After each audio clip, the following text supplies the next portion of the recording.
Hello and welcome back beautiful people into another video.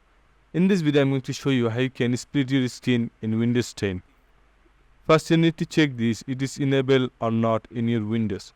So for this go to start menu and go to setting. From setting go to system. In multitasking you need to see it is enabled or not. If it is not enabled in default you need to enable this. After that, I am going to close my setting and open your file folder or anything. Simply drag this left side of your desktop.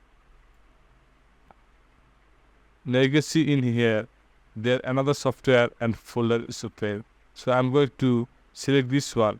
Now you can see it's easily split my screen and I can easily open another software. So if I do it again, now I can choose another file or folder from here, like this. So guys, in this way you can split your screen. I hope you enjoyed this video and learn something new. If you learn something new, then subscribe this channel for more upcoming interesting videos.